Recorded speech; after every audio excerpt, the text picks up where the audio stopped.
But for my introduce you mom one show. Emmanuel Frane a founder. Oh, okay. Emmanuel Frane a founder or no a coach in a bad direct. Send papa madam for power. Na go Frane near wo fan no. No papa sign madam for maybe I mean na me call few cry. Near wo fan do junior order. I don't think. Okay. So on the abridging and there be no Emmanuel Frane a founder na James McLean. That's why who is James? James says here. James Otuo Manchester United academy coach. On and Eddie Walker, Bacho, Mr. Eddie Walker, Mova Bibi Antone, and Eddie Walker, Manchester City academy coach. This is Eddie, Manchester City academy coach. Omunina from Coaching Sports Club, and George, and so George Adu. Sunday, everything like I said, joy in Oyerepa. They say we need joy be more. Say why had more joy in Oyerepa. Say na also your top, top radio. I also coaching. My Oyensen training. I was BBC or no. It is a BBC in Oyerepa. Coaching for the interview no. And come on, be be a bro for the BH. Said about ya or more target you no. Ebe hu baby also more fakona. Manchester United and Man City for the years. The M said, and they copper bravo kakra. I knew me didn't come on. Junior, okay, Mefro Junior, and why? Because Junior Afrani was a coach, you know, Emmanuel. And to the man, I Afrani, but we need direct Junior Emmanuel Afrani. Junior, let's say, I'm here doing time. Good. My main decline Busana member Abasu because this whole thing, especially UKDI, is very, very big. Idea, yet, your home. And then coach hene their sports club. What is it? Again no. Inti coach hene time me that say coach hene sports club a grassroots team. Okay. All UK. A team kola on bobo. Yeah. Nkoda from saying from your teams starts from 6 years. Okay. But and development and started from 4 years. Okay. All the way to currently we got under 15s. And currently we've got 15 teams. But in Kolana you're winning in 600 within Koda back 600. 600, yeah. Into Mawum and then Mawum. You start teams at 2.5 years and almost 3 years. Into Manchester there. They say we can't teams like I say now you can't. Crow Fenimons have Crow in the Manchester. Any monty. I know tray Mona. Manchester and you crow on your team. Manchester you crow. Okay. England. Okay. And see any big teams, grassroots teams with Fletcher Moss, Hona Rashford, Lingard, that's where they came through. Okay. They say we are rubbing shoulders with big teams like that, yeah. Wow. And see currently your team now one of the biggest in Manchester. And more competing do you more than are you in competitions? I didn't say no. Okay. Ombo competition said the Ghana Ebo League, you know. Into Ombo League, Ombo Cups, Ombo BBR. Almost started from under six in the development and you register through the FA home games whole game system no. But from under 7 all the way through register and see. So we register for coaching now bought one league. They have different leagues. In teams, you know, you bought the biggest league in Manchester, which is East Manchester League. Okay. And I'm back with a friend of Manchester Youth Super League. Okay. In teams, you know, were 3 leagues. Depending on teams, now you know. The team need the coaching. Coaching sports club. Now I'm here. You know. Initially, now because I decided I started team. No, remember my background to it. COVID time no. Me ankasa me go school or me masters or UK. And now me busy with work and other things. So now me share in the football chisa. And I COVID by and you know I know be fie.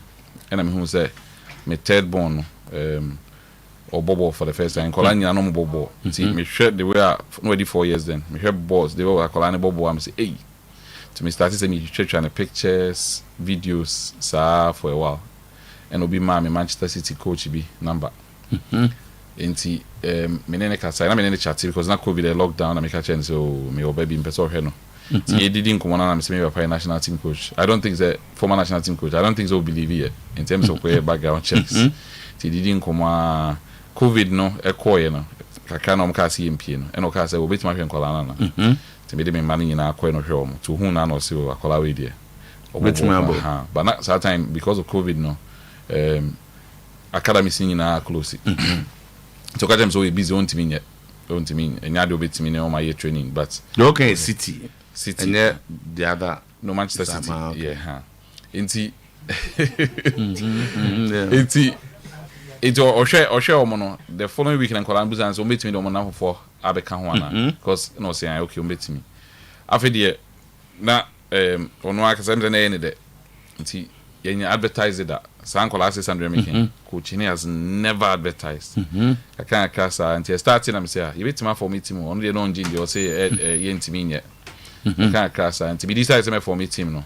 Let me pay the man and I'm doing while I'm so okay. Me the bear and I'm a papa. Okay. I'm a friend coaching it. Okay. I'm out for be I know more say oh I appreciate the for team coaching I say.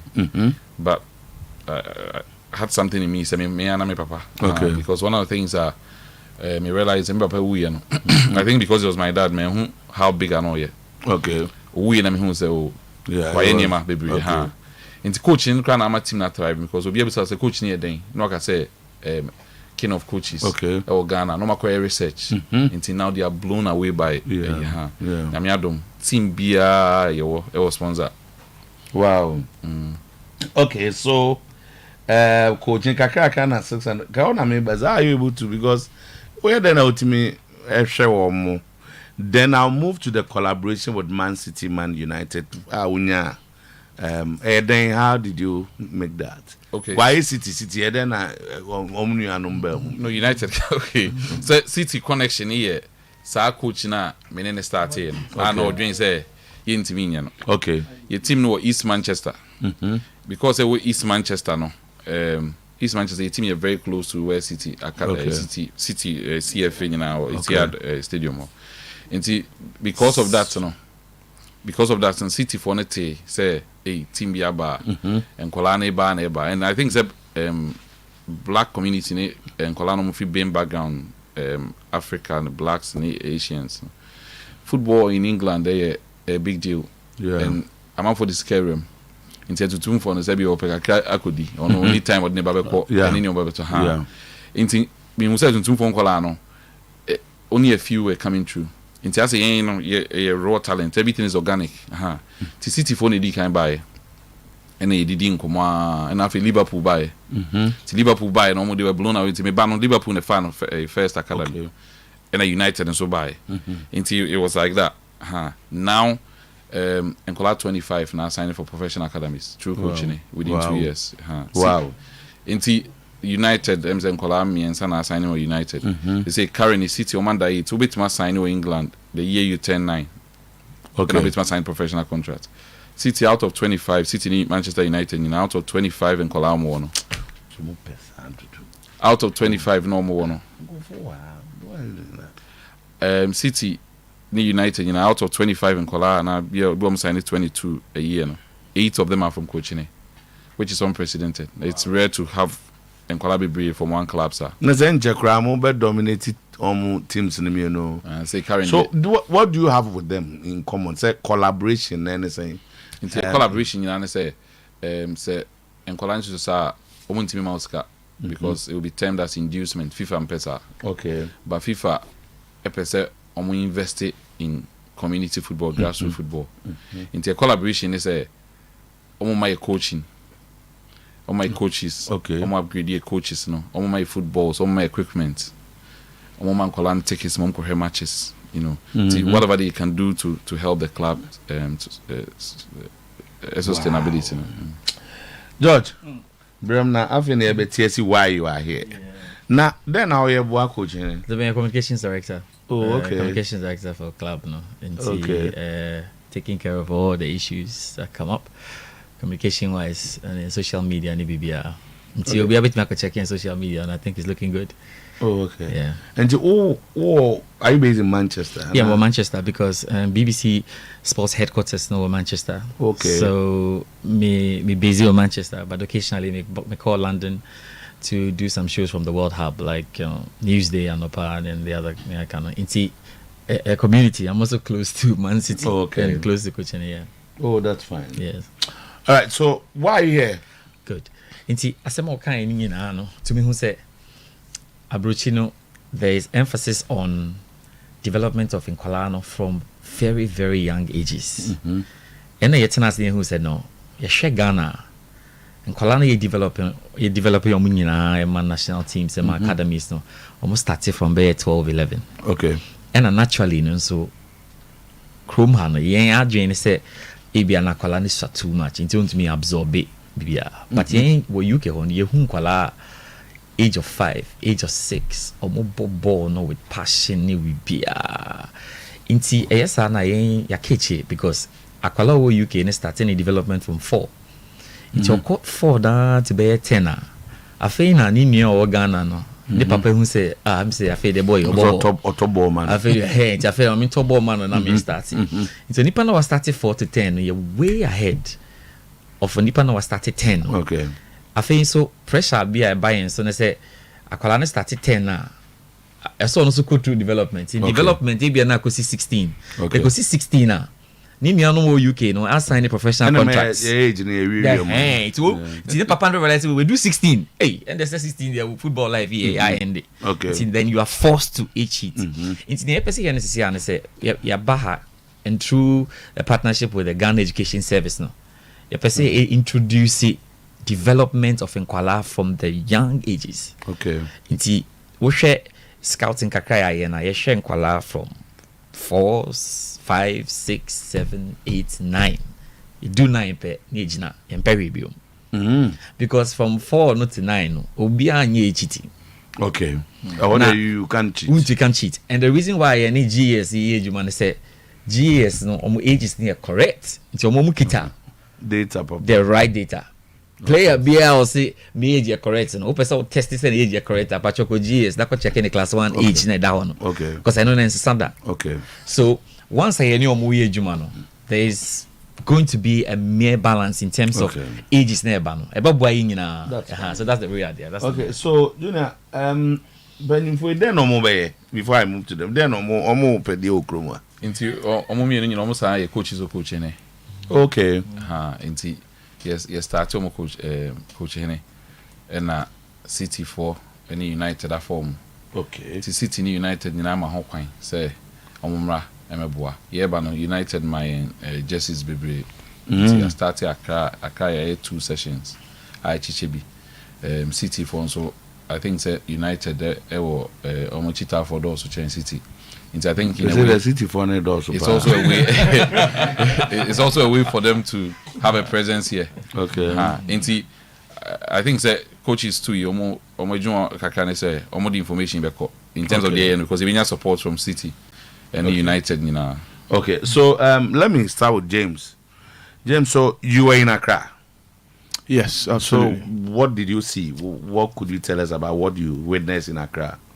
Some good stuff, lots of raw talents, lots of positive stuff.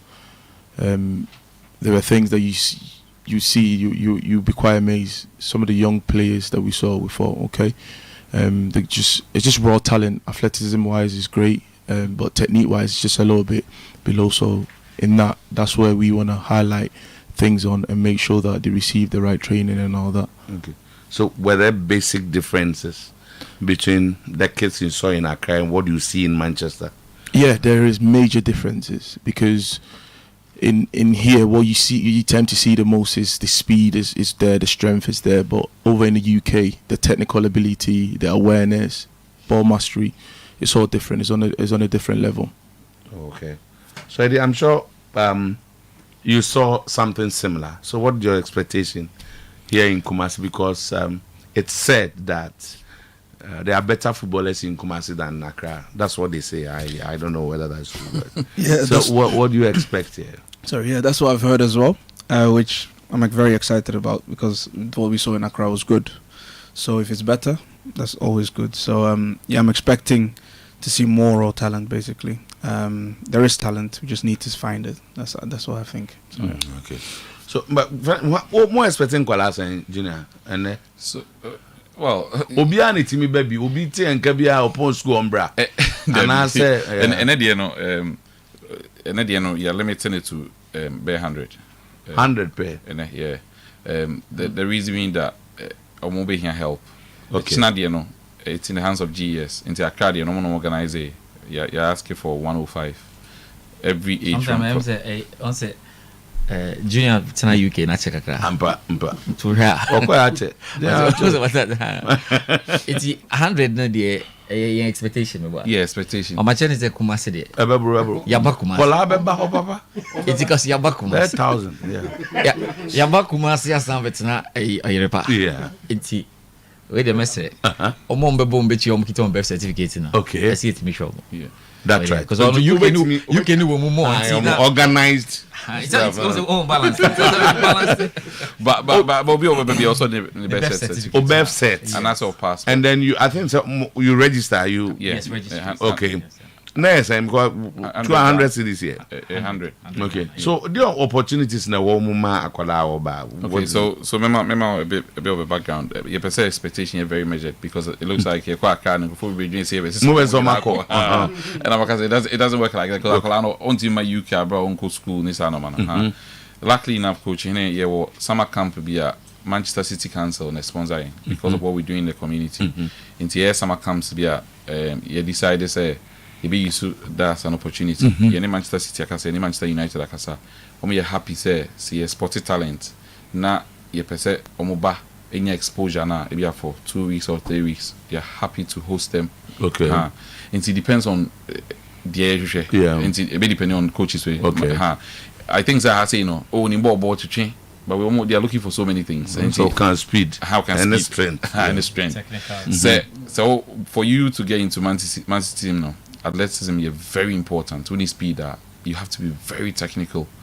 And there are so many things I'm looking for. Okay. Accra MC PK for 4 pay. 4 Out of in 100 and call 100 out and in 4. I'm between about 14. There were 2 options. One thing is you start coaching MB. Okay. Any GS can say your league. Schools, zonal leagues, on pilot basis. Into Accra ni Kumasi for now. Yeah. So in that case, you not come and organize this. Talent be Oma. You just pick them from the league. From the schools, okay. yeah. But yeah, in Crawford.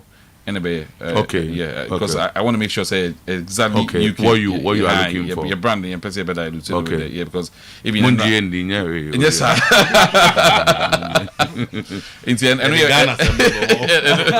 And you're one. Okay. And a second one is say in Kolana very good no. You better be opportunity about UK into it means me can number no. It depends on your resources at the time, but that's the long term goal. Okay. That's fine. George, then you know. Say then ask you 3 o'clock, me boy. Yeah. More pokuare and then what are you expecting? Me family be set yeah. If I have 100 cities to come and register. And then the rest will follow. Until we bad age and a bit coach our name age ma. Okay. But me man kwa nya.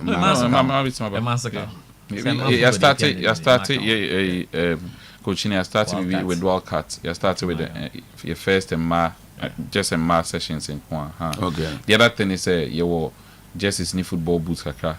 Mobia, but the outstanding ones. Okay. It doesn't necessarily mean say Mobia, just say ya foul. But for the session, depending on what we see, Okay. Say Accra, ya Chibi, as in say the United kids and football boots, and I just a city for the mind and the Biaba. Okay.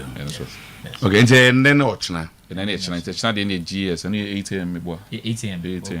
But no, you're selecting color. And the GS one are selecting. And then our chance. So between about and then our chance. Okay, that's fine. Yeah, then I'm going to be and I'm coming to say you ever about then probably continue the discussions tomorrow. Then I'll come. I feel it's not too late. I don't see a football in from power. But that's because your foundation is very weak. Into coaching and we say you share me papa and I feel like the whole country, including even me. Yeah, and I know. It's a legacy you want to leave for Coach Ikafran. It's not too late, but I'm fan of Credi and Coach is for the moment Becca So George, you will round up for us. Yeah. So far, support are really good. But that Ghana Education Services say. Sponsors believe in us. Aqua Blue, Labadi Beach Hotel, the Sweet Bites. You better be asked say, "Oh my boy," and sometimes was a because you expect to. Junior, they said me expectation. They say expect to. Expect to. Manchester. Me ba London I'm very happy. I remember Manchester. I want to the so him say it's not easy. Junior, all the why are there? Why them said, "Oh, my man will be proud of you, and oh, Papa baby will be at least." And George, thanks so much for the support for your brother, Eddie, and then James. We will meet at Opokuari. Wonderful. Okay, fortunately, I stay around. And then I am different. Junior, thank you so much. All the best. Thanks for coming. Yeah. All right. So George Ado. And the founder himself, Emmanuel Afrani. He was my class captain at BJHS. Hard guy. Hard there. So that's it. All right. Okay. All the best. Babo. Yes, sir. Junior 96. I'm China there. Okay. Oh, okay. Yeah, and on Craig Abuchiru. More. I said to them as they say. Yeah. Tell me, be up with your winner. Me,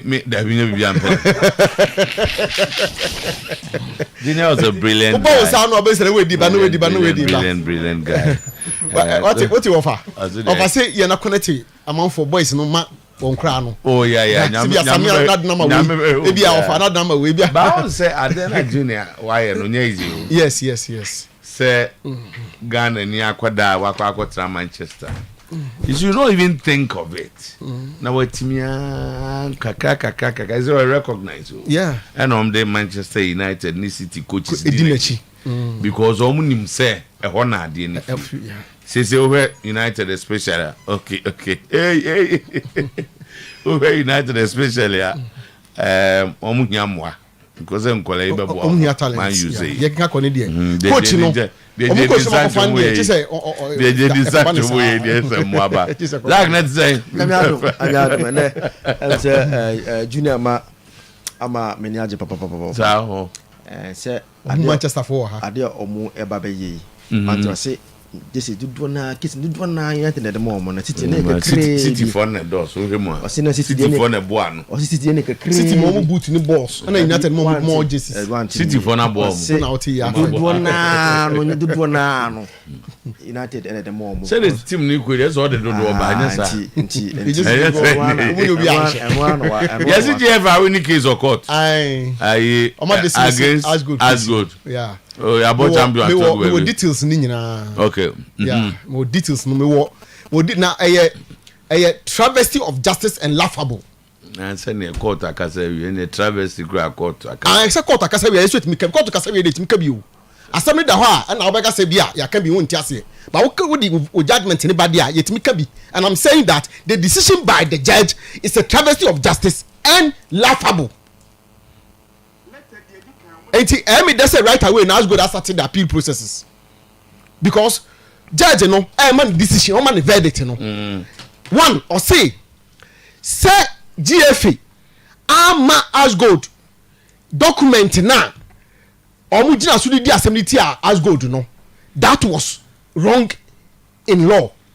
Judge na ankasa na nu mo o start so reading the verdict, no. Onu na nu mo, nya say bia obi na eka o start so reading the verdict na no. And o say GFA ama as good document na mo di assembly tia as good, no. That was wrong in law. Onu judge na ankasa na nu maame no. Maame na ankasa na nu ton. And I'm sure these are recorded public document to be opebi anko check it. Onu ankasa na nu ton. Owe no and was say proper baba ji tu mu say omo ama as good if I say time record of proceedings no omo farm as good and also wrong in law and also onu ananu owe ya or say match commission referees report no say young farmer as gold no as gold lawyer na ntimi an convince court no say sanka onya ya ko betima you should overturn decision na FN in my no therefore what dismiss case no. How can you give this verdict? It's a own interpretation and they my you. My interpretation na say o kan no and I make am what I have worked on it. No, I've not said you've not worked. Me say we want to place it on record say they are okay. Una unimye nim enti hari asem a woka. The decision okay, enti me musa ho asem because I do not know anything about what happened at court today. Timbesen go for. I sent my men there. Me argue you. Na say enya aboteti asem. I say abotra the ti asem ne ko. Oh, tell me that's my okay. Nya abotra. Say the can say the woka no. Ya ma obi ante say information wo agada no no. And now they my enti no me nim wo hwe. Me no problem say wo nim hwe but tama. I'm very ignorant about it. Tama. Me ba to say court ma decision say a decision about public you can assess it if you want. But if you want, you can go for it. For instance, work for it, right? Say okay, Tama, we were sitting in the courtroom. Okay, into the moti. Yet yasum already here. And you see that what makes it even absurd. And he say he either fail or refuse to award cost. At the Debian award cost. And yet, you see, but you see, look at how Asgod has stretched this matter. Look at how this case has traversed. He didn't even award cost. Sorry, she didn't even award cost. Because when you say decision way, it is given in error. And I'm saying that this decision has been given in error. And I'm challenging champion. And then the conference say, in fact, yes, I'm telling you, they are going to file for appeal immediately. Because why? Well, what did Tom say? As some as go the Kuba court, no. The man can go the Jasso. I'm what made you must have near every honor. Every phone and farmer woman. Who did the one woman verdict in our kind? Well, what say? Never mono. I go to focus to say. Match commission report, any reference report, no. Yam farmer woman, no. I go to follow and let's say the mama committing the overturning case, and therefore dismiss the case. How? No, how would you see a farmer woman? And it is error, even against the F4 Nankasanga Samra. Tama, the way and manner the laws are being twisted in this country. Almost go from family, almost say, "Oh, come on, I can't be a lawless." So, if you go this way, you are telling people to be lawless. Almost and I'm saying that the Chief Justice of Ghana, Tokonu, must be worried. All the courts must be worried. The lawyers must be worried because the rate at which judgments are being given in this country. See, I'm here at the Assembly. One day, you better say no. Nothing. If even the president must be worried, the attorney general must be worried because Sekoye will say, "As God wants me to prove way dismiss, wants me to prove dismiss." But if you, the judge, admit, concede, and say decision, no, say if you enter me for document, sorry, as God, wronger. Who basis how they dismiss the case, no, weak. Why must I go to show say committing the water case where they didn't even have it? Now what are the call? On no judge, no, has she seen the report, the man commission report, and then referee report, no, on no judge has she seen it to even make that determination? Has she seen it to even make that determination? Tama, you see, look at the way things are going in this country. Would you remember no so? Tama, ye ticket is ripping kotoko. Ye ticket is ripping kotoko. And the immediate Nana Pinka, Obi Onimini Bianca say, immediately, I want to one among. Tama, when you say no sense here, me tell them, me say, but what is happening in this country? And sadly, because the minister is interested. Because minister need the ticket in the buy. And they are so much interested in it, they don't care about whatever is happening. Tama, ye ticket for no. Sikabi eba gate will be ano. Almost 5%. 5%. 5%. Come on, say sika ni nyina gigi wi a ekogu o ma council mu. Kron. Now o ma che mo 5% no. And say no mo dey aka na ba ama all the I think you have a name that you call it. Say statutory deduction say who dey be out the friend no. Do mo tete e honom no. Tama bua me. Also mo skebe mo tete ye bo match ni wi a. Waka wa hada wo na wo hwe me you. Waka obi on say this can do the to. O say it be because sports council e be ko we ho e be yasi be you take it from 5% no. Omo 5% no. Sika bumri nyina ko go maka sunkron. Na da ho na mo che ho no mo hwe. Na mo abom na home ade acha da se bi asoso no na if you enter into any agreement with omo operatives animal, the money goes to them. And it's clear who sika na ekon before they pay all those who are supposed to be paid. Say Google my account, enti me Google account. 5% now, 5% pe na yamu dio. Kan kase no. Kotokwane na ko go on no. Say am ban say. I didn't go sports council. I didn't makotokwane. But say for abu census. The money doesn't go to the club. E call mo a mo no mo operating, omo area amamo no. Before they make payments to your account. Time me say. For census they say omo create a specific account. No. It first goes to those who are the managers of it. No, woman Jimatek na ye. Me was say go to the money will go to before they pay the club. Tama. But me say omo dey no 5% pe no wunya. 1% krana. Some na they are dealing with the operators. So they say channel krana out omo no omo deal. So they get it, but you know what is in the account. It's not like say you know sikano drop kotoko omo nim say skase na buy. Tama you're right. That is how it's done. Because me I disagree. That's how I disagree because sika unim hwe na no bi kan sim bi kire me. Especially sika go through sa processing bank say e di obi account mu 2 days kura na npa ko no onyamfa so. Sano me no bafo. Na sika so no one was eko. No do obi ade ama no. If there's another issue with it. Now I think we can address that. Now because as a D club ninya. A quine best because sikani dey but for see it as will be the emas will be the 2000 cities after as mu nyina mo dia. Wow, 5% one and doesn't change anything. We are all seeing it. As I say, obekwane unze the omono they take their 5% on the gross. No more the action I mean. One can win this and one can was but they should take it on the gross. The agreement now no one to say. Only the only payment agreement here with your payments. What has on the own agreement to pay people. On the 6 can make generate I made 5.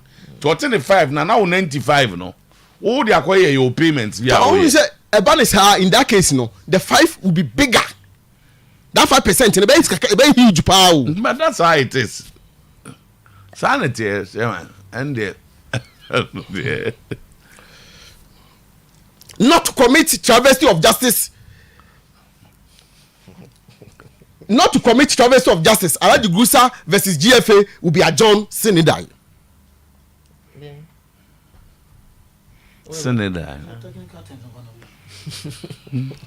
Tama case ni ochina. Is it the idiom? Senegal. Case ni ochina. Ochina na alaji ni GFA court. Nemum FA lawyers no akwa information am pick from omo camp. Me sources close to the FA lawyers. So mo catch them say the FA are on national assignment. Enti eba ne say no a the judge will not give a verdict. Na yasan adjourn the case no kopim say. Say na enya Senegal. Say obi anim da beba. Yeti na dey anim da judge the case date in beshe. No so omo nim say ada say GFA de omo nko di bosome wo America. But obi asu nim da so a say omo ko kan masem che judge ni bia obi anim da judge be ka say okay ni bia. That's it. And there's a code they say the assem ko Senegal. It's almost like nyama bi mu kra no. No obi anim da krota ma obi anim da. So you give the reason because of GFA's trip to argument ya chere court no channel no that's what information. One argument. The lawyers of the FA say the the offense saying the executive arm of the FA, the president and the general secretary cannot go and then Senegal probably we are using the wrong term. Say kotuko what's more court. and walk record. Who say China somebody a ruling in back? Me go dibo sumi aba. Was a senator in there. If you are senator, no, I come busy in na. Uncle catch record to say we are not available. That is how they omuni national assignment.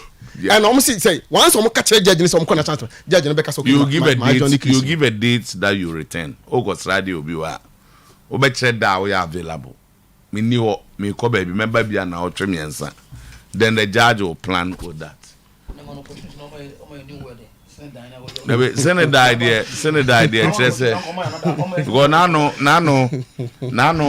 ye crackers be a question they are to send the idea. Send the idea, I am from Mubium Crow. They don't need that. No, Mr. Okonya say, on the cover that I work at a but man, no opportunity on my another word. Oh, but Bravo, Tama, compensation confusion rocks Otuo-Acheampong and Agama. Who pays and who not to pay? Tama, e dey asemabo. Say kan no dey na ka omo yoma dey awie. Ah, je say so mo letter class say na keka college man ntimi mo nye. But em say exit process na wo contract mi no. E say be chem tue sika de ma wo. Okay, so let me come back to Senegal. Right, say. Adjourn with no appointed date. No appointed date. I said the minimum appointed date. Who appointed date? That's what I'm offering. You are ahead of the court. Because who did the best? Me work as I'm going on trans. And I'll be my home. Well, I'll say indefinitely. I think that's a word. Indefinitely. We don't know. Say Tama, do anybody, any one of us here knows when? Any senator, but 2002. Talk about the banners you're about to try. I have a bibra. Then you will be the bibra now. Oh, but I'm about to change my mind. What does it? I don't want Nadia knock. Tell me to be changed so well. Is here, you know, and pay or man training because supporters and say or much coach number bono. So coach is training gun number bono. Say yes, and I know Kosiada. Tama, coach need to appear free. Stadium honomono or share media majesty media match and a DPAO. As some now who want the team that will be anchored one way low. Coach, you know, I could do baby no now if I say or share a supporters and of course come kubisa na some dentia what now me abetchen 2-1. Until you person and a crowd in super banner and offer media ma food eche and the share no share media ma food just in the kwa na home upie the one I got my friend say nyamiba we say Otuo-Acheampong nyamiba ne friend no nyamiba senia ekeka kono edem guase ba ntejuma no kebe ya wo de mfanto ntu ka for crowd kom omo yomo di ano no e na mo so begu Otuo-Acheampong nim aso mo penisa antika on resign otu so on resign because on resign a mo beka say one resign there ono so metua compensation ono so onye na dwen say compensation bia o de be chemfo ti sisi na ye ka say esinse be chemfo kom we da say on be pam omo no metua ana so otim be pa yenti no tama isi ade omo life no is hanging in a balance ye ga kono ayi hu papa a omo hia bibia ombeye na omotima de agye omuti the next 1 or 2 matches anko yi a Otuo-Acheampong ne fencing coach no kwabe Kobe Bisma Mensa tama omo life e wo bechem is okay for me that's it captain no but arena be 25 to 30 so to start from them so to is it I don't know in the haste some sack these coaches Kobe Mensa and Otuo-Acheampong just after 4 games yeah 3 losses and 1 win. So in 4 games, became 3 points. And the thing that is enough. So to me, I'm looking at the club became any that decision at this point in time.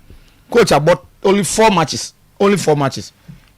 And they are taking such a decision. So I don't know in the haste. That's a question in the question for indicators. Those are supporters there. It be any results no kwa. Oh, make us say omo had a permanent relationship bia said you see bobo no bia selection bia oye. Those are supporters omo na nim team asem. Na kwa report bi am te kwa nursery. Omo say coach no nantem. Ana bibia omo yi joint bi omo joint bi so na yere na wo na no efa so na record on the supporters is one of the fine na no ya na me igniting one of the fine guys in the system na coach adwuma na access a lack o say the way the who's on the Olympics na on say ultimate co school on obi an ote brofo pa ba the paper to a na ya asem me just also refer to government example we na woman but said they okay on show no park so oba show Carola you did some good work there okay Anamewa Carola did well. He did a very good job. Carola also if you look at Carola there no yeah what did them boss some my what record this some wins Carola you know win the let's go to Carola and what the last season league table and then last season Last season last two seasons last two seasons Ofro no ba Olympics for last 2 seasons and 3 seasons league table. no he did No, but if you're able to place Kara at the mid table, I think say over Kara level. na they do okay they Ghana go win I think oh my God so be anya no but Mizoto at the end of the day ensure the ambition of the club and the expectation of the club. but team as a supporters na ewa that's a agama all the dynamic catch you say Bechembe lose 4-1 away the last 2-3 seasons intense we league him so tell me chance you now was at home near abehye no wakunso atemane ahye no from 12 points no anya 3 ensure the ambition of the club ensure Bechembe United this is no more per league na ajiu so what tell me chance it is from 12 points na man 3 a omo hu ni say what omo so omo achieve in this season to fam omo I have the league now start I then he defend we last season obi bo 2 matches ye pam no omo no a league winner bodu oh so and let's be defend we are looking at why But I'm surprised. Okay, say there were other issues. Now look at the indicator. Alright, okay, there were other issues. other issues ni say Bodu there has other issues. Bechem United team no because of the size of community no one supporters are much closer to the team. Yeah, is that team. Eti agama take decisions are or involve supporters no even though financially on the Dinisika team. A team on one team ntina dem take decision. And a team say supporters sorry so mu MP bibia. Sometimes I will advise so na man tiasia. I say call the line of the supporters. Almost sembe be na say almost hwe ba bia coach na ekọ na. Wa ma hwe mboko relegation. Can't free. So I'm so man hwe mboko relegation. The training. Almost in the training method no mo hwe The relegation is supporters. Yes say no mo yeti. Omo nchamo. Omo ntanchamo. Almost show more results no munya na. Omo hwe ya relegation mboko akoto. 4 matches. Nti ebebo 4 bia no nya 3 points a. Ya more time ya more 16 matches Mzoto no say. I said encoder way. Doesn't go that way. Na coach be na Jeremo, me doesn't go that way. Coach be na yes sack na ya go head achen. It doesn't go that Say way. yen coach lose ya about 10 matches coach lose 6. Yes see ya pamuko so there be. Twen na bi obobo next time no nya. Coach be na yen sa. You compare based on your results. Amuko Summer Test. Last season with Kasim they lost in Summer Test. Say this season 4-1. They scored first. They scored first, got a red card, and some attention 4-1. It wasn't like last season the NA say. Oh, last season 1 or 2 something in zone. But the Momunya record na score line say. I'm saying 1-1. 3-1. No, they 1-1. They 1-1. But it's a value that let's say the record that last season that's supporters what last season they lost there. This season and they are just about that can't say be a beating them Zakito. But I know because I don't say Uncle baby last season I saw 1-0. This week I saw 4-1 they lost there. Are you not losing with a record? That's but they never say meba wako baby I saw uko baby last year saw 1-0. Not that same place wako this year I saw 4-1. What to go from football they can't. That's okay. I see them question 4-1 obese obi chiba ko benya asem. O say they are taught to aso na ken ka. No say nya na kan bom. Ye supporters no. Before 8-1. Yes, it's a channel no. Before 8-1, there were 3 points. what best 5 minutes when there's points no. Draw no. Enya the control. To cause a 2 earlier. Yeah, they say oh play the money because this is unusual with Team United. Yeah, since about Premier League over 10 years ago no. Their worst performance I put in up say about 4 matches. They won 3 points. Now and never to win that last cry. Obia this year April League aje. And yet too early. We are almost here on tema and never back na team so they come so far. I am very na this year. When you number kwa aka okuma no nti. The chance too early. Na o dream man. Oh, when I born team so all balls so only points here. My pressure no be na pressure about so. Last season here you can points, a lot of points. Nti ama overborn kwa confidence in so ball ni. But when no 3 points. Then over be na pressure also. Now o dream man. Into the earlier the better. One and Kasamun Tema, Ebano, players no so almost down to also Kasam Kaka, blaming and coaching. Vima players no so because I moved last season. Yes, I'm on this season. If there's a crab in a film, what a component, different cohorts here, Akusima, on a film. My job at 90% of players in now. So what's the problem? Maybe I'm not to come out. You try everything. I just checked. They lost to the 2 penalties in the team in Samates with plus red card. No man, the Chroma say I didn't. Let's not behave like a football. Chroma say, let's not behave like say a football. Chroma especially centers now camera. Anyone no. Me am be say nim dey see one no. But you also have to be. No, me can say me asana me can me say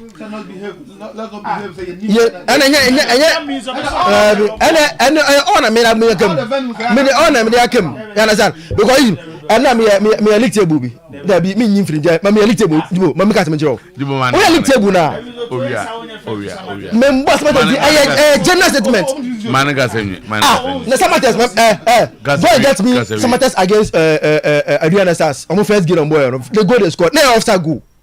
It has make no say come finish now camera in one no. Let's not behave so Chroma say nim dey see one no. You understand? I normal take the league table last season. Take the league table last season, last 2 seasons and previous seasons. Home wins. O draw table now. Teams are more Accra, Kumasi, you know, omo mo ase. O draw league table now. Teams are playing Baba Yara. I men draw into arguments. No, me for the first will be was here in Chelsea.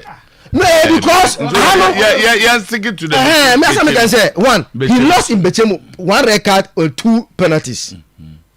And lose you 4-1. Last season, almost a team strong. They lost 2-0 in Bechemu. Last season they lost 2-0. No, the argument is that this is the worst performance in over 10 years on Bar Premier. That I agree. And maybe, or no, I'm talking about what the supporter said. When the name on Tino, or no for say. Yet it will be 10 and the channel. Between United and their club at this stage, they should be last. And you know, the signs are not good for them. So they don't want the coach. Yeah. Some of our supporters are different from your analysis. No. But what is happening means that the management are in support of the supporters on air canal. It wouldn't be wrong, sir. But I'm saying, sir, Anka a break a you see the point? Because at it becoming over ambitious, Bechem United as a club. So we're about 4 now, we're losing 3. Guys, last 2 years or last year, they have not Bechem.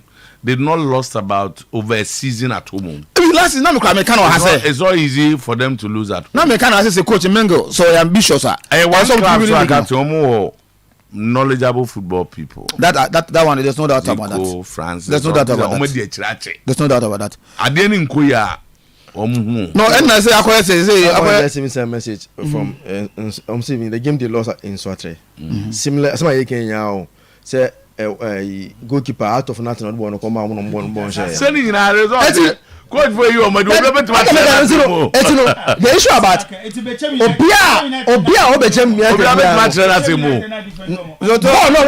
I think I saw them against Mediama.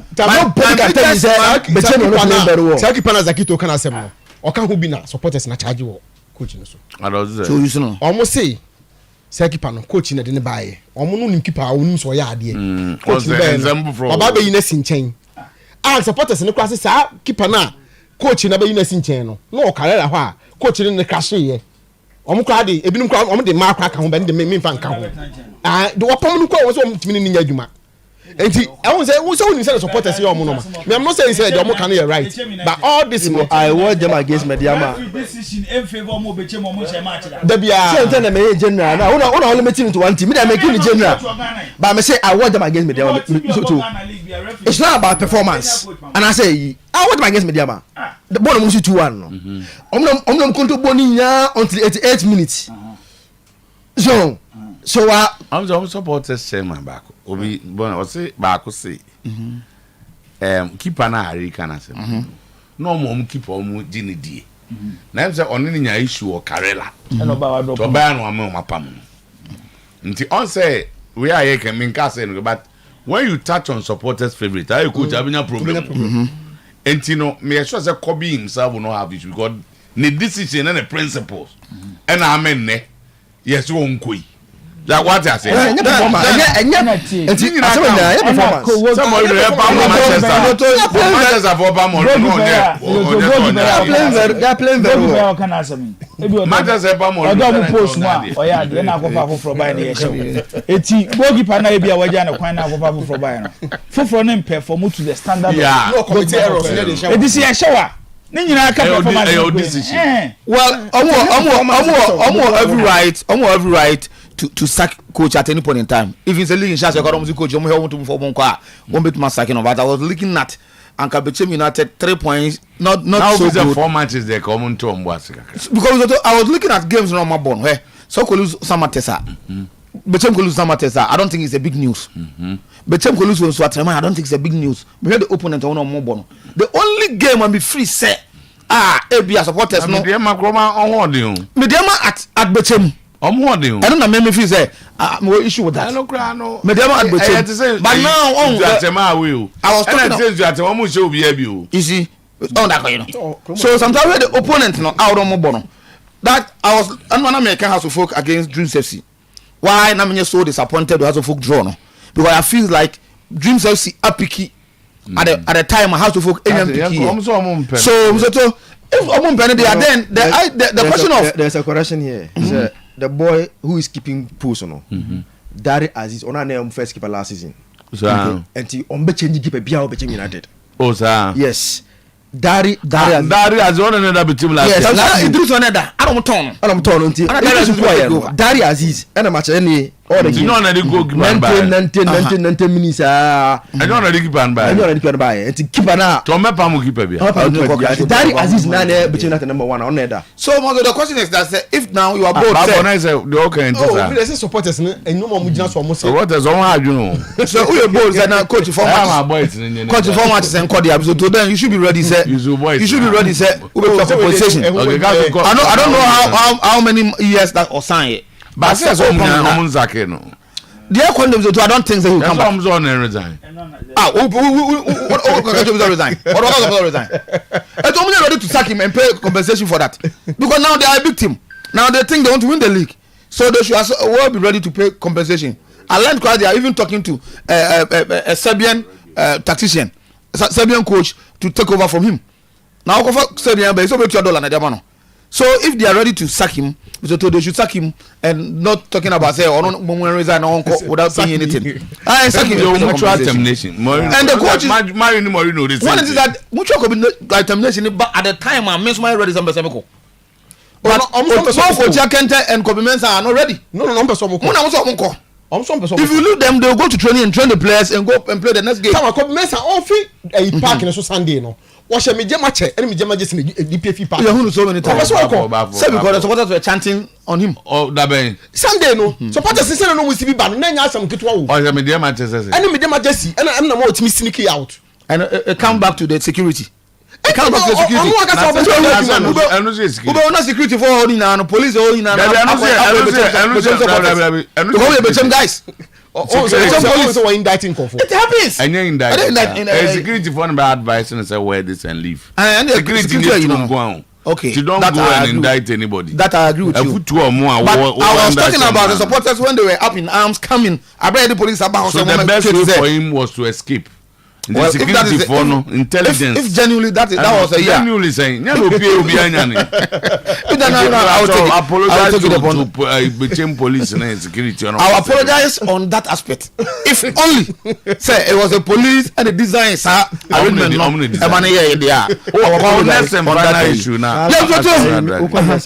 Kase Menga last season lost 3 of his first 5 games at Bechem United by a year now. And he lost 3 of his first 5 games. We had 3 of his first 4. And you know sometimes lose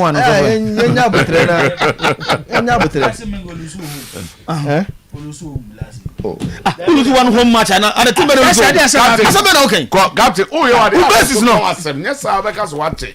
Concentrate now where you be 10 to be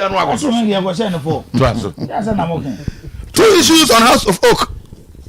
And one of them there is a good news say Omuko AGM, which I want to believe a true House of Oak supporters, our shareholders. And they Mr. Omina Accra at the Civil Servant Auditorium. Yes, at the Civil Servant Auditorium. And something more. Civil Servant Auditorium. Accra. Civil service and civil service auditorium. Civil service. Man never. Free alaju betre. Civil service American service American servant. Civil service auditorium. It was supposed to start at 9:30. And I want to believe that Sabri is underway. So yes, we House of Folk supporter.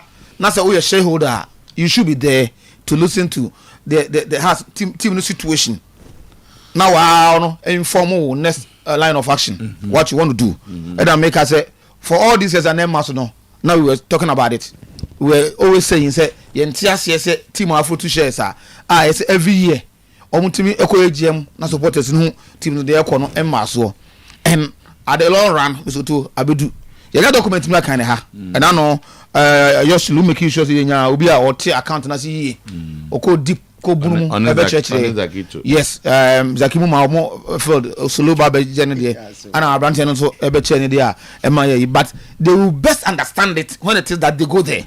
They will listen to the board chairman himself. I'm the finance guy and I worry park here back say I did finance cost yes say all the finance Bosiano Sikana Omunyano Afeno the only 2 Bosiano intensi hon a does attend the Afeni Omunya. Yes, they will understand it. They go there.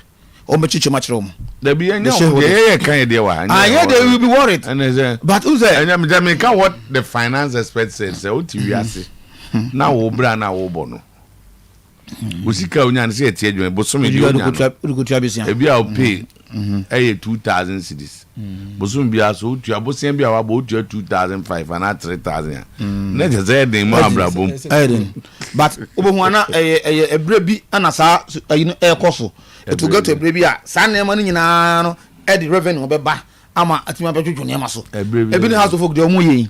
The Pobimaya omo back on Mr. A huge capital intensive. He has to pump a lot of money ekoko room.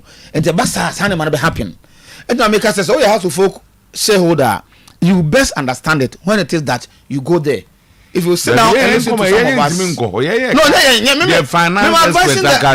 may advise the House of shareholders. They can sir. There's nothing wrong with that. But may advise you almost say you don't sit on the fence. Not to be an ABR. No, I can go there, hear things for your own self. I feel bad. Ube make your assessment. Now I'll make your decision as to the way forward of the club.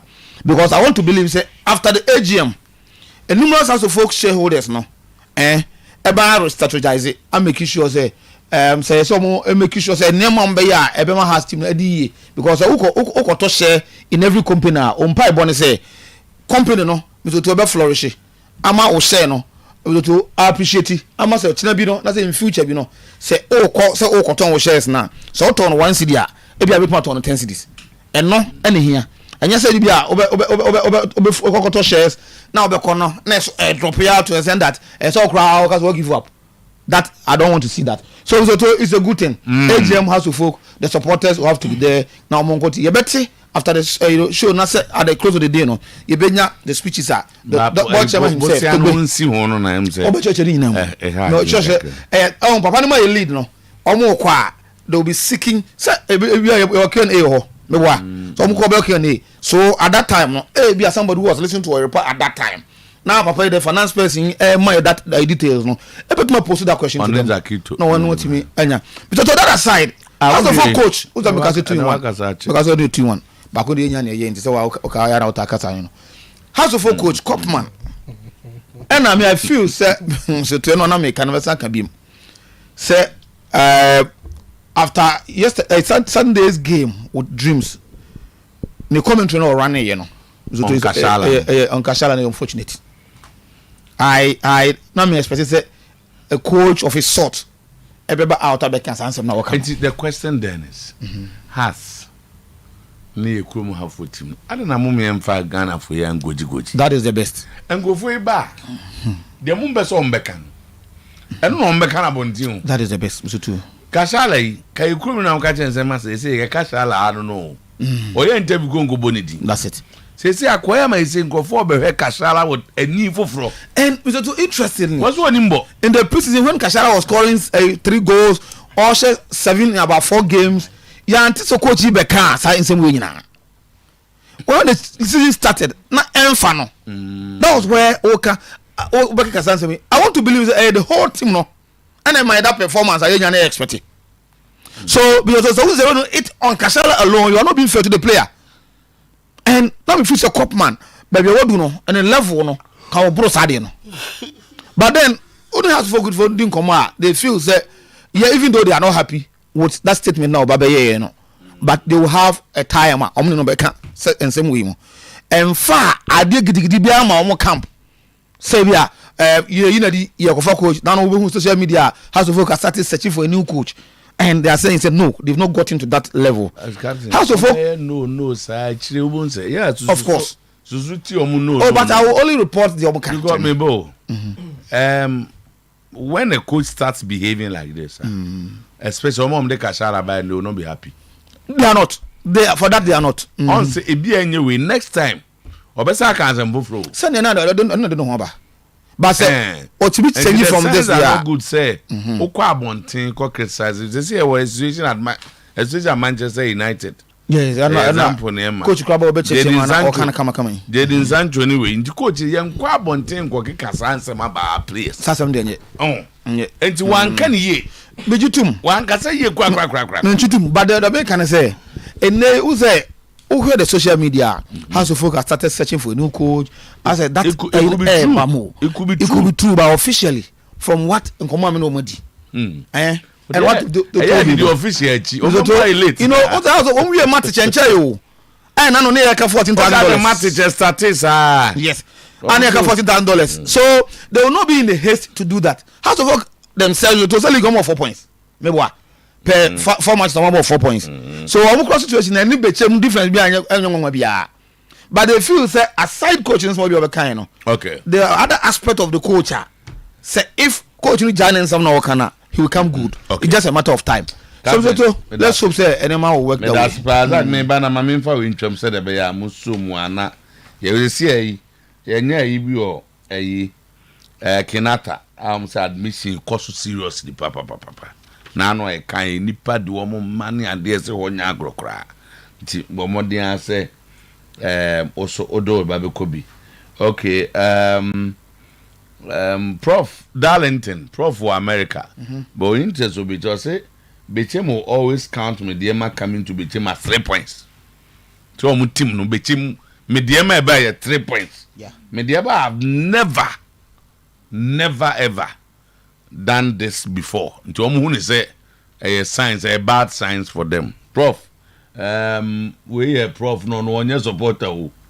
I say Atinsu his goalkeeper gifted the first goal and they considered a penalty. Say any goalkeeper here omo goalkeeper dada. Bechem will start winning soon. That is after he is gone. Bechem for no. Hey Kenyatta International School or 4 Junction as opposite PIWC. Yemfan Kodanko as early as 3 months. Akoda wadi bosome me ensa ultimate the neko up to 2 years na de oma koja opon wadwuma wakode ya kire na de amana da kama ama bibia ye fine.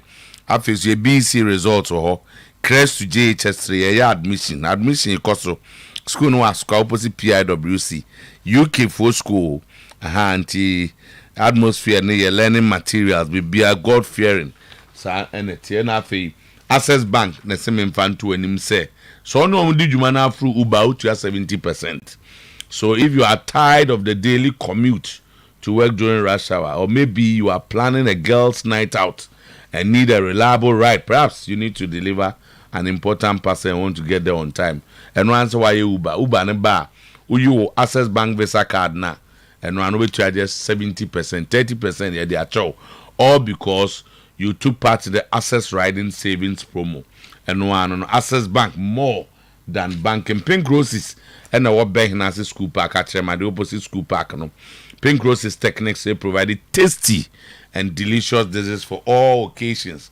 Wedding now a party a year been so fried rice from your jollof, spaghetti, salad, pizza, cake, spring rolls, and a samosa. For Pink Roses was 0533 719964 0533 719964 and 0245 541857. Afei a Vital Rich Milk and no Promasidol Ghana and a de baye omo at the carbell by Fidom the Vital Rich na enyema ewumu papa sikaka krebi na wona wo kono enuane nura ahodo ne A vitamin A B9 C D and a K. Get your Vital Rich na afei call baby omo the onga ba we stew and soup and kwine na say onga nimu a ontene deni ye. Don't joke with onga ma aduane ye de papa obedi asa edibiuma tafre wonsa onga de wa wonim dada na afei Yumvita infant cereal akoda wadi from 6 months in the Yumvita abasa akoda yi oye kama no a and am say Nutri-V, zinc, iron and a calcium. There are 3 types. You will Yumvita wheat, rice and maize. Yeah, now what PB I'm akoda na di. Okay, Zach. Yeah, and to me there I think say on the issue of when me di no yen kai between for last year we 5 games no more lose 4. We first 5 games no more lose 4. Accra Lions e ko show 1-0 at this stage ya e wo between. At this stage ya Lions e ko show between 1-0 so too. In the early games ya first 5 games ya Lions e ko show 1-0 between. But they able to bounce back. And anything different from what happened last season with Kasim Manga. And Omunya Botre, coach, you know, maybe what I saw with Omune Mediama game, you know, it was a very good game. They played very well. The hands on face 1 or 2 issues be, and they are good to go. There be Kotokoroma Mono, Omune Astano, and Kotoko Africa. There be ambassadors say me more how the features ne yasishano. Oh, but I'm born say I'm first. No, I'm boy.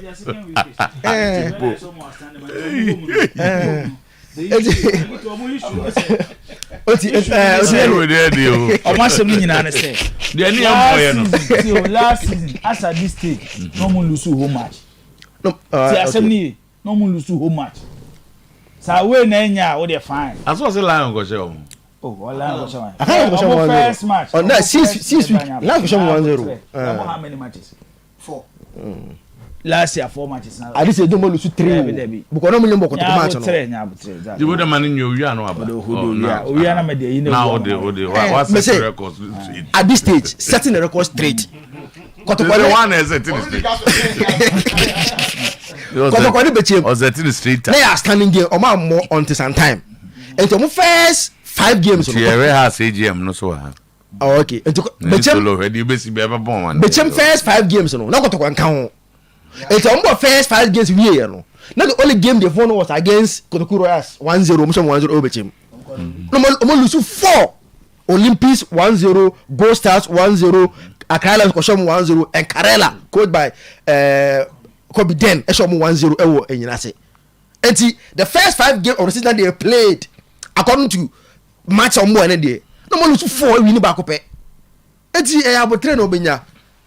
The signs are there, they are playing good football. Enti omunya wotre bibia be ko yie dia momo so house of folk issue you na say it looks like players no coach no ya adwene the position on Kashala. They think say the boy has become lazy now. Oh, Oba here. Yeah. Time now anyway ya adwene. Players no on the. Are you sure? Oh yeah. I remember Dinko deep. No, that's the adwuma no yeah. Dinko deep. There's no tension in terms of players and coach. They are happy with coach no position. So omo ya adwene. Yes. Okay. Almost say they think that time when buy no open a contract now justify no. And your daily born you training part no was sorry no diggy. But after signing the contract, it looks like say he has got relax. And they even make instant say omo ball match sir. Omo ti full to ball pass me the ball there. A ball that he should just jump and say na oye ko kwasa na ball na atra no ko. Like he's not putting much effort. After getting the contract now, we know as folk no.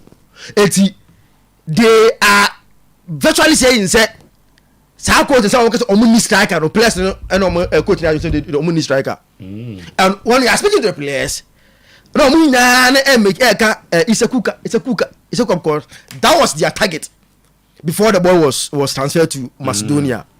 Now the players are saying say how said the boy be aba o say omo sa na boy be Kasim Sisi. Uti omo come on the no is a very good striker. Players now answer me comes to where from the some of the players you spoke to. Majority.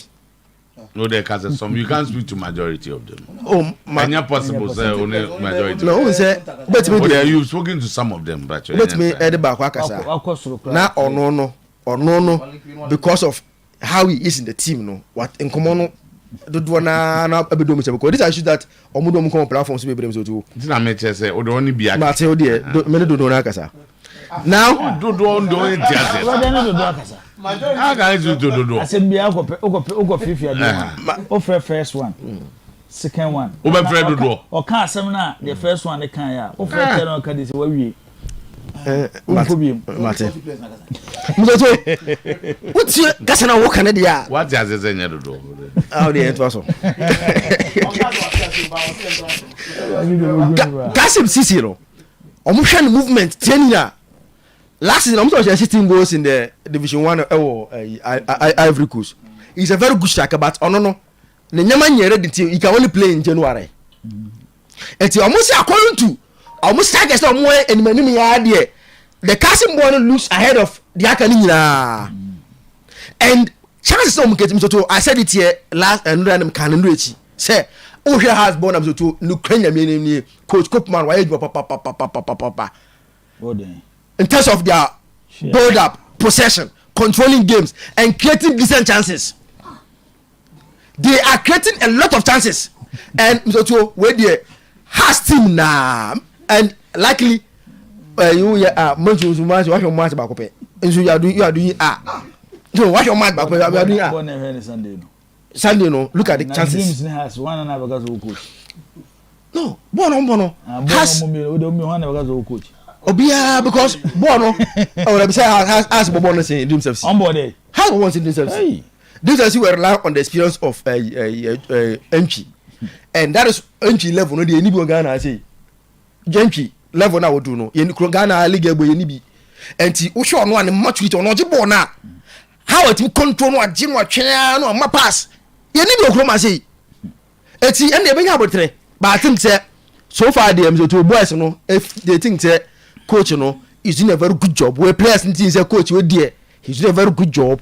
They can't say goals in Beba and striker they don't have a striker and if he say Kasim no be in January if he's able to if or available no Babaka e bet ma bo na enyama konkara until no yan January no but and manu ya no the team must find a way to start scoring goals before January because the league is not going to wait for you until January. So and you have to find a way of scoring. Na Kashala no say dia do mo na buy no. Unza me say na Okache say they will not be happy. They just advise the boy because based on Kuma meeting say he's not putting up effort now. I say o share the money no all ball during the trials or say that or trials or the contract. And when you break you training pa no we no ho. Ba fe there players do na ne ka we che do na ma me sa omo tese omo kan yo omo de omo ko bi ho do na huri twa no ono wa huri twa Oh, say be mo so obi ade o. Ade mu nya na mo bo na mfa. O ga so obi de on de onyere no ho. Say asema e ho no so the final one. So there are issues be bad things after Kotoko win at say Akala and so on. They should immediately IMC no media. I've seen some messages be IMC no should look at the people that they are using and I say and change age momo a very key in bringing everybody together because this is an issue I say as I say bobo media as I know me beka enya wo da say enya sanete ba we na sanete ba go fa the big creative problem any problem me say Otuo the IMC should be very careful with the people that omo ye adwuma omo nche wo team ni mu. They should be very careful because I've seen messages Kobrane ebo so onu na Edukope hotel mo da won kran onu na ebo su say onu na kope onu mo hotel mo da won kran. This someone whom for some time Obianim, he was previously the PRO of the club. Okwatena nchen ototo agboba park sa ototo agboba park sa se match nke ensen yampon so nyam match na ansam yampon. Today he is even working with another team also based in Asante region ya Kumasi ya a Premier League team. That Odi member so so he's the way that say the who would count it all do there but of memorable. So you see you am far platforms with microphone yes so popular like that. You describe you was so that person I'm previously no a PRO at Makotoko. So this same person after all he did yes onu na Kotoko ebo matcha our team on so PRO. So what's your challenge or problem? My challenge is that today I didn't know be our new Premier League team or communication director of another Premier League team. Or no na have IMC mo ko match anti and Kotoko a circus one crying you didn't get anybody to deal. Oh, is this a problem? No, come down communication. Is this the communication in your hotel? It's a problem. A lot of teams go back room, some contractors to find them. And will test so be better when you will tell me at a cheaper rate. A be or link be or what is wrong with it? Very possible. No,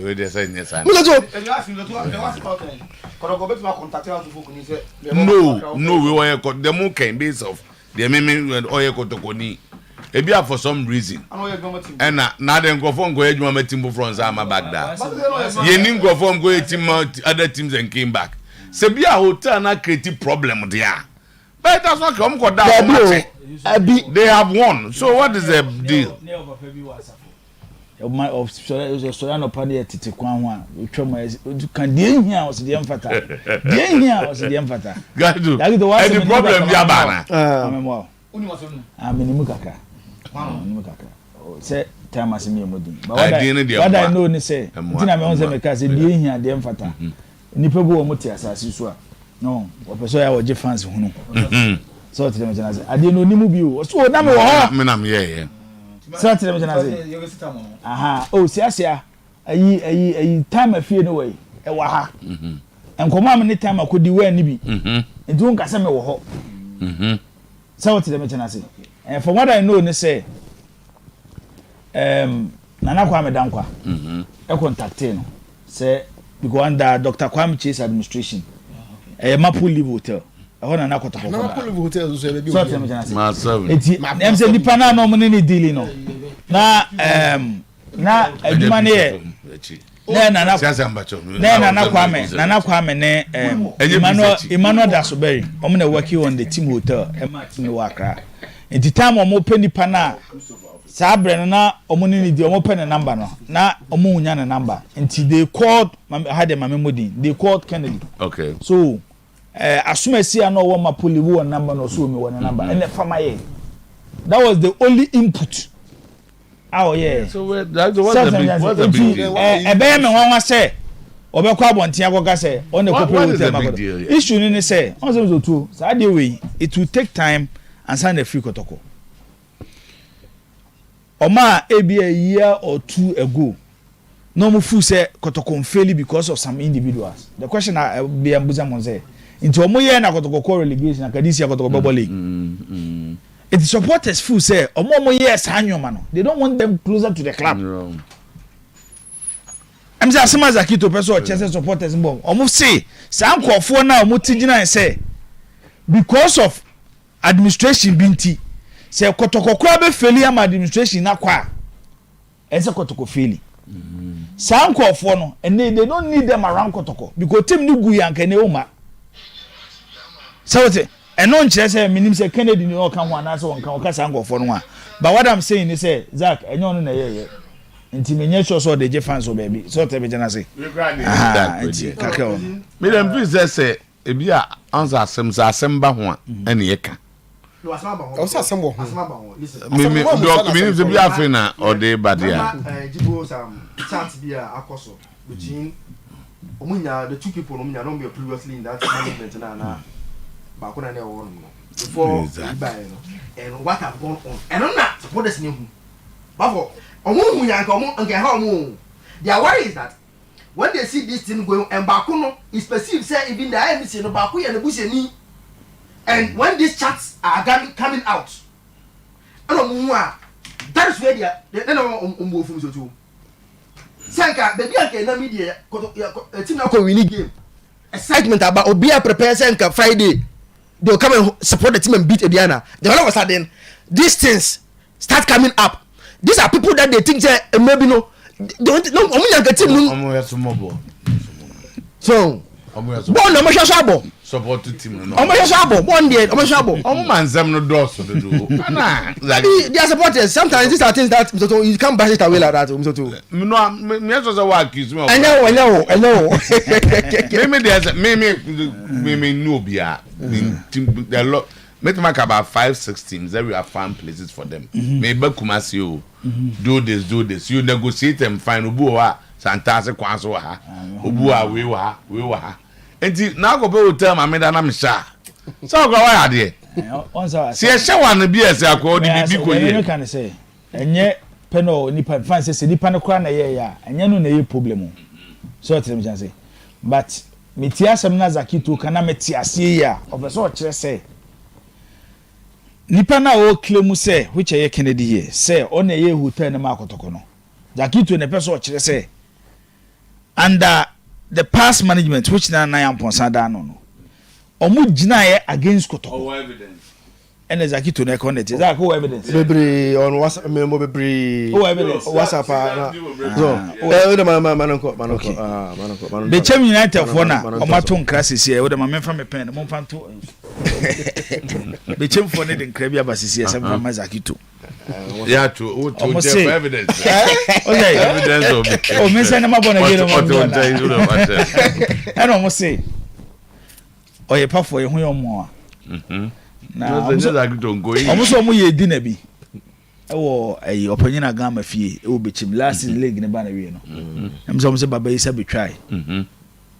du agroni where the agroni as head of sports of agroni is any position no asema ba ho a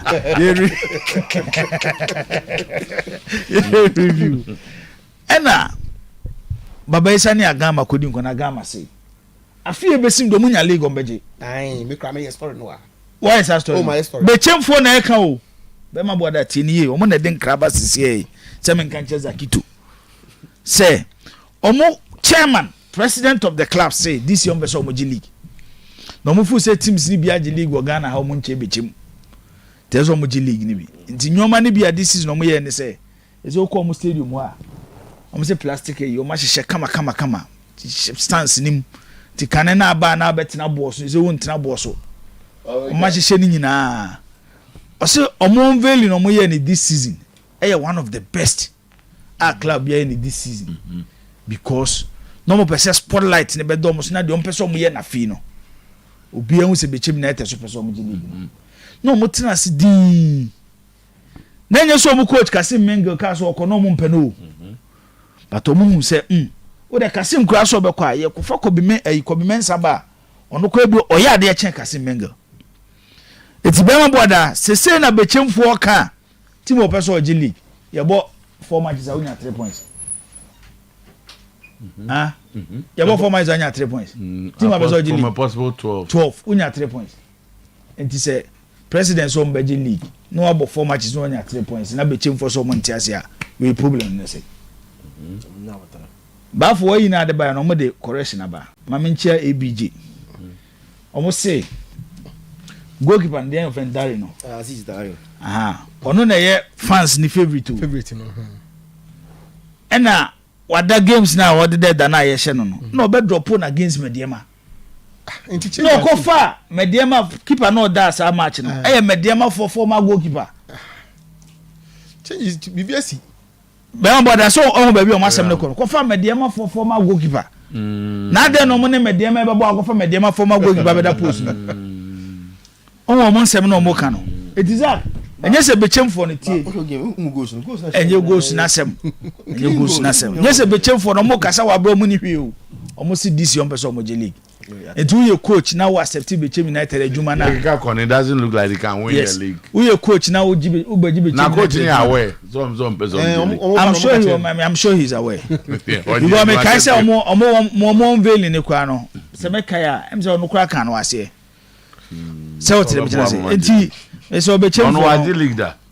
Ogoche league jim baji. Ten obia shase. Team no nyi bi da, wa muzo nyi bi da. What in here? Odoko ni Carla na adoma ko na check odoko. Onye odoko former player. Ti a former goalkeeper as a former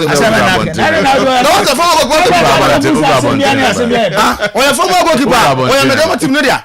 One problem. There be difference no doing. Difference. Odoko ni Carla. Anya adoma ko na say. Difference. Adoma ko odoko former player. Se ka adoma ko nya chance. No but to go ya. Ka be issue. No, what they are saying is that he dropped the goalkeeper. Yes, no. Because of yes, the mistake bi awaye. Daro no. And or dey another one back. Na e be share no. E wo home. Something which doesn't normally happen. Good. And on also ye Mediema ni. Of course. You need to understand it. Opa maka aduma ko kura ka baka bi. Aduma kunya no abone na baby o maka masa akwa no. Where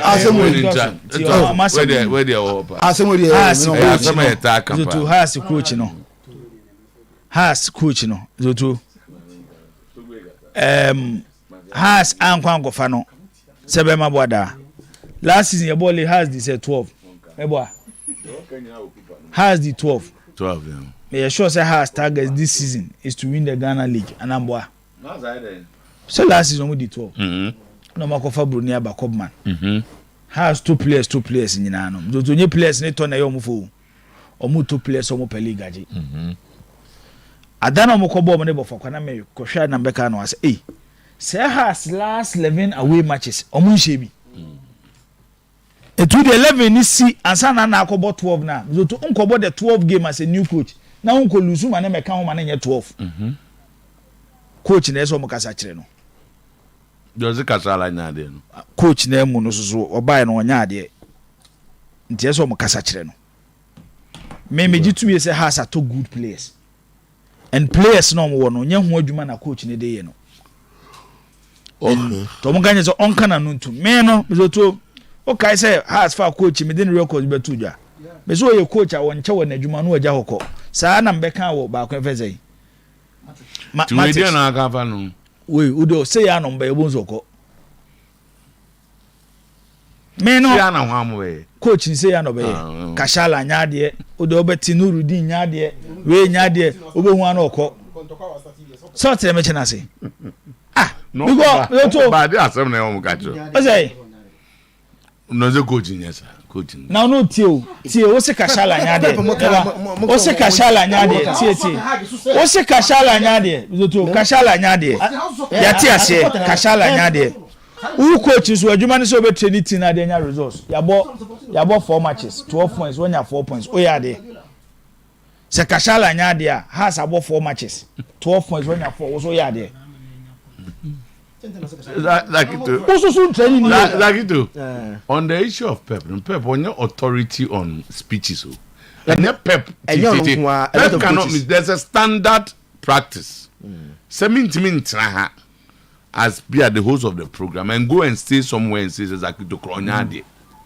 It's wrong. Whether Pep says it or whoever says it. Etinyasa Pep can be actually play until he makes it right. You as some make him afro ne wakano. Sem ko jina bontina meka. It's wrong, Zach. It's always wrong. Me also as a Pep can be because Pep can be no. The war supported him. It doesn't change that. Supported him say he's right. The doesn't change that. What coach? No coach jina bontin say. You need striker. How? It's wrong. Me no me Koopman no. Na me anim no kreni. Has last 2 foreign coaches no mafa no. Ene omo Cincinnati ne Hoffenheim agreement no kan no. Ene omo coaches no mafa nko. They should bring the right coaches based on materials no ma parade. Said that me kan wa say abrante no mo turn from Asekem no. Kakari. So too. Me many opportunity to watch him no more than 3 times. Kakari no. Me how coach ni using am say now then house for penny 42 ma coach here play say. And obo no gina 10. Ade be chi no gina 7. Ebo no gina 8. As a coach I won player no. Come na no 7. Obi obo 2. Just as one man. Team kese te say house for game. Know the players. Ewo Sunyane against Bofo Akwa. Now they about best 7 defenders na ko gina park so ko bobo. Marino. Who yan asa shew. Marino coach Marino. How? Ono se no. It me fool say the coach should be talked to. Materials na house one no. They should be competing for the league title. And here some worse no more situation say the last year omo that 12 days over league table. How that say? The last but 3. Yeah. How's your points eh? 4 points. So go to go 4. What over 5? Hey. Sometimes intimidate me fool say coach no so. Me chemu or 3. And no more coach. Adana me tie na ma hu so yes anko for na. Oye mistake a onyi ntum so mistake no dey ko show bi. Oyes anko for ni bia. Oh, it's true.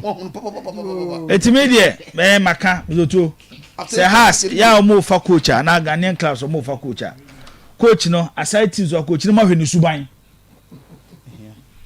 Ni suban is very very important. Because me fa coach ni teams are no coach ebu 6 months 3 months no we are na back no. We ni match team nyina epe. We so ajeje team. Sa. Ana we so ni win rate crowd nye. Ni win rate crowd anye. Me dey we so ajeje team. Oh, so true.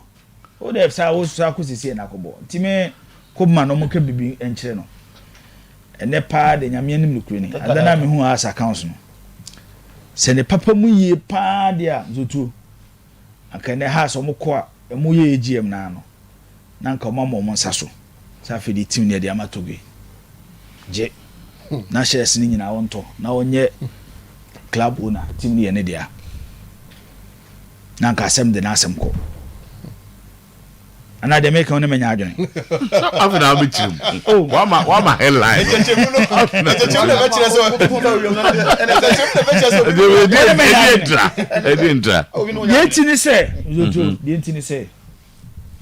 There are major decisions within the House of Worker Council. Seriously, disrespectful to the shareholders of the club. I say you take decisions or companies among for show decision boy to be good company no. What him say? Hey, na say me mean to me from Misika go to Bosumchuru bank and na say me shareholder of Bosumchuru bank. Na yes will be a majority shareholder no want to kwa kope bosia. Me and ma kwa kire interest no. E wa bra shareholders nye. No. But the reason is has no so too based on how we flow to our shares no. And how our club next year no.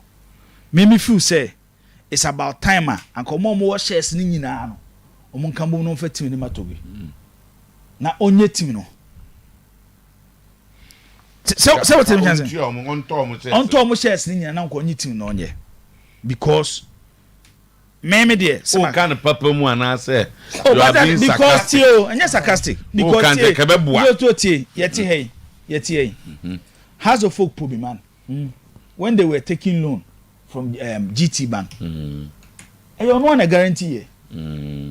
club na ntimi afa na asset bi anko guarantee iti ban so enya yo Ose. omo dia bade has secretariat yo musi eye ono a has ekopelo a eye SAS ene ma has SAS e togwe board no approve no approve so what in board approve has board no approve ara has board e bi say a ti yeah but also board na enyoma bi wo ha entina afi bia no oko the company law of Ghana constitution company you open headline I decided say I was man to buse we headline I decided say overflow two shares na emra ne hye ana review na na aka court at tokonu eyese mo ko bu ekuo no ho akonta etika sanyoma we nyina no ebia ka fe ne so no mo kotena se a ye be kire se ye hia sika ye de be ko ha esi we na fe shareholders na kire se oh sika we ya ye kan de ebia kwa we ne mfa so nkoje no ni ato adwene ba bia dodo na adwene be ko no ne de akwa ye adwuma so what them say but me share how the club is being run and they Otuo it doesn't look like a club in like 4 or 5 years be profitable obia so join the company a float to shares he wants profit ngojo musika be a long term yes it's looking at how the club is being run and say the city no I'm not sure even no more shareholders of the club ni SAS ni Togo Crescent chain not the depth of the club ni chemom so metua and the only person you also suggesting say Togo may understand the projects better than all of them. Yes, because he is investing in it. Or Tiasie. So when he becomes the owner of the club now. Otuo one. Sa nyoma we ni nyina ema. So sa nyoma we nyina ema. Just imagine say after doing all this investment the individual highest individual we has of share structure now or 7.85%. Frank Nelson. The next one. I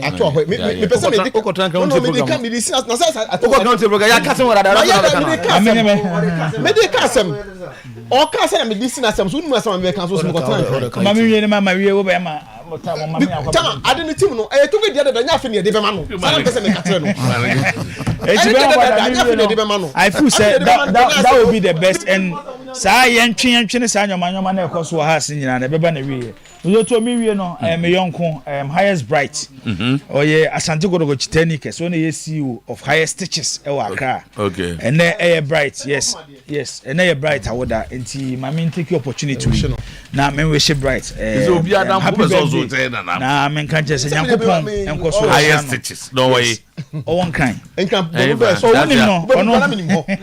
ono kotoko kuno na sia demonstration bi wansa na ba ku yi bai no di animu TV su nyina no age afa dem nye no ba matese say demonstration bi zombe so mu in December yesro mo bro nya ni do mu mi ni mo mu fa problem bia me kruma adai